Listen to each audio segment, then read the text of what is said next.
Hello mga ka-flyers! Kumusta kayo lahat? Ang tagal nating hindi nagkita-kita dito sa ating channel. Well, medyo na-intriga lang tayo dito sa mga naglalabasang issue dito sa ating community. Siyempre, dapat tayo may pakialam sa mga nangyayari sa ating kapaligiran, especially na po kapag may kinalaman sa ating bayan. Magandang araw sa ating mga taga-subaybay. Ako po si Randy. At ito ang Flyers TV.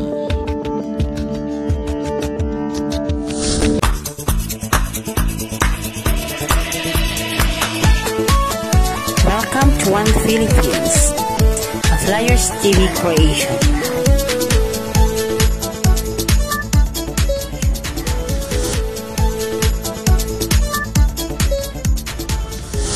So, ang ating topic sa ngayon ay ito nga pumutok na napakalaking issue sa ating turismo.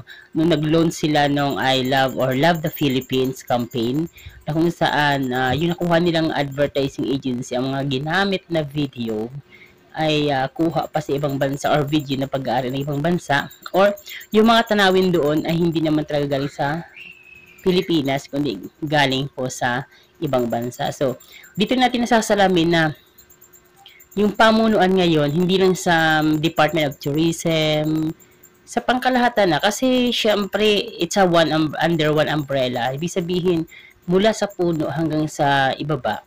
So, pare-pareho yan. So, unahin lang natin itong Department of Tourism dahil nakakatuwa na nakakabahala.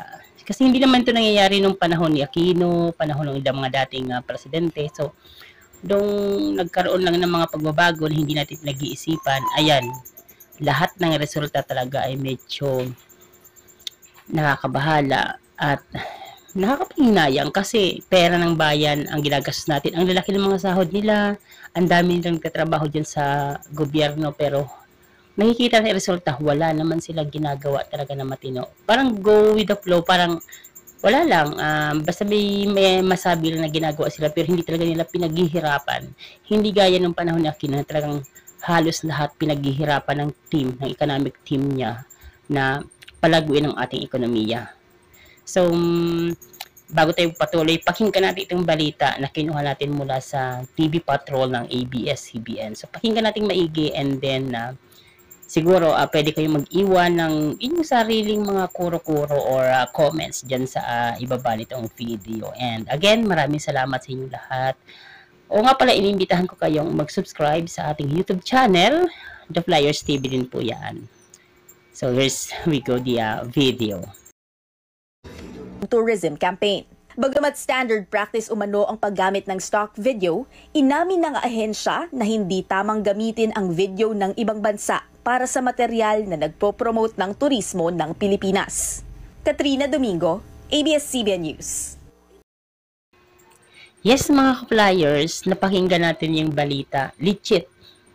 Legit po yan. And siguro hindi na tayo magbibigay pa ng ating sariling kuro-kuro dito. So, kayo na lamang po na ating mga taga-subaybay ang magbigay ng inyong mga konting comments dyan sa comment section. Pero ang iiwanan ko lang sa inyo, lahat ng ito ay dahil sa liderato ng mga nasa itaas. Sapagkat wala namang gagawin yung mga nasa baba na ganito kababang quality kung ang sa taas ay ganun din po kababa. So, kung ang sa taas po ay medyo may quality talaga, or sabihin natin, ang kanilang pamumuno ay nasa tama, hanggang babaya nasa tama.